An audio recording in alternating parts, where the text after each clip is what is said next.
Kaleshwaram project pillar కుంగిన ఘటనను బూచీలాగా చూపించి గోదావరిని ఎడారి చేయడం తగదన్నారు బీఆర్ఎస్ పెద్దపల్లి జిల్లా అధ్యక్షుడు మాజీ ఎమ్మెల్యే.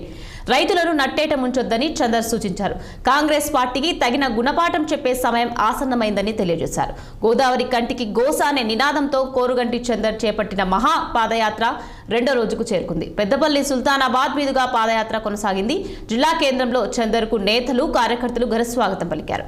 పూలమాల వేసి శాల్వాతో సన్మానించారు. అంబేద్కర్ విగ్రహం అమరవీరుల స్తూపం వద్ద పూలమాల వేసి నివాళులర్పించారు. తెలంగాణ రైతులు పరిశ్రమలకు వినియోగించే నీటి కోసం మాజీ సీఎం కేసీఆర్ చిత్తశుద్ధితో కాళేశ్వరం ప్రాజెక్టు నిర్మించారని కొనియాడారు. అలాంటి ప్రాజెక్ట్ కేవలం ఒక పిల్లర్ కుంగిందని కాంగ్రెస్ రాద్ధాంతం చేయడం సరికాదన్నారు. రాష్ట్ర ప్రజలకు ఇచ్చిన హామీలను అమలు చేయాలని డిమాండ్ చేశారు మాజీ ఎమ్మెల్యే కోరుగంటి చందర్.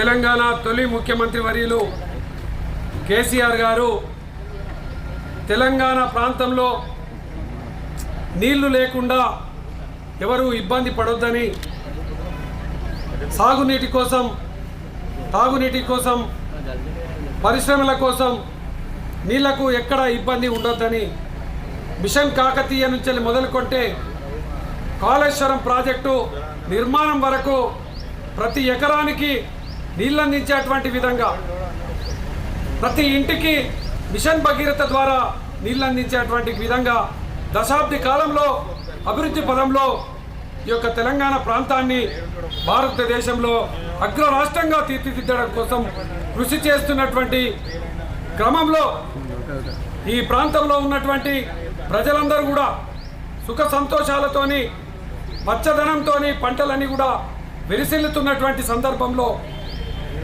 కాంగ్రెస్ పార్టీకి సంబంధించినటువంటి నాయకులు ఎన్నికల సందర్భంలో అనేక అబద్ధపు ప్రచారాలు చేసి ఎన్నికలలో మోసపూరితమైనటువంటి మాటలతోని ప్రజలను మోసం చేసి అధికారంలోకి వచ్చినారు.